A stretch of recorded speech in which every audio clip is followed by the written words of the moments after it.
دعوت دو ایمان کی کہ وہ مانے اللہ کو جیسا کہ ماننے کا حق ہے، مانے رسول کو جیسا ماننے کا حق ہے، مانے آخرت کو جیسا کہ ماننے کا حق ہے۔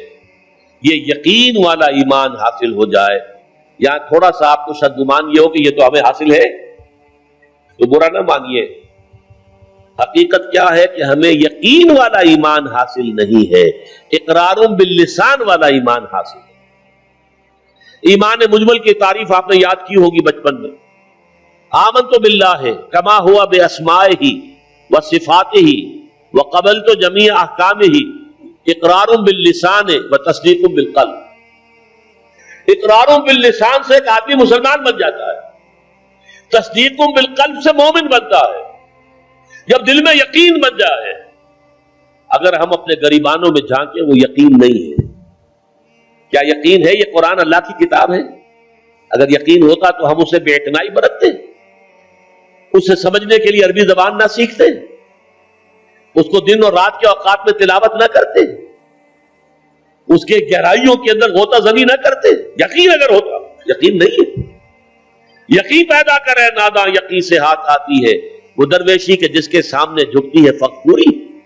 یقین بہت بڑی شے ہے، بہت بڑی شے ہے، بہت بڑی شے ہے، لیکن یہ کہ اس کو پیدا کرنا پڑتا ہے، اور اس کا منبع اور سرچشمہ یہ قرآن مجید۔ مولانا ظفر علی خان کا شعر ہے بڑا پیارا، وہ جنس نہیں ایمان جسے لے آئے دکانیں فلسفہ سے، ڈھونڈے سے عاقل کو یہ قرآن کے سپاروں، قرآن کے سپاروں میں غوطہ زنی کرو، تدبر کرو۔ افلا یتدبرون القرآن ام علی قلوب اقفالها، تو دل میں یقین پیدا ہو۔ اچھا، اس یقین کی علامت کیا ہوگی کہ یقین پیدا ہو گیا ہے؟ یقین کی علامت عمل۔ شریعت کے جس حصے پر آپ عمل کر سکتے ہیں، چاہے مشکل ہو، تکلیف آئے، فاقہ آ جائے، لیکن کر سکتے ہیں، اس پر عمل لازم ہے کرنا۔ وہ حصہ کہ جس پر آپ نہیں کر سکتے، میں یا آپ چور کا ہاتھ نہیں کاٹ سکتے جب تک کہ نظام نہ بدلے، قانون نہ بدلے۔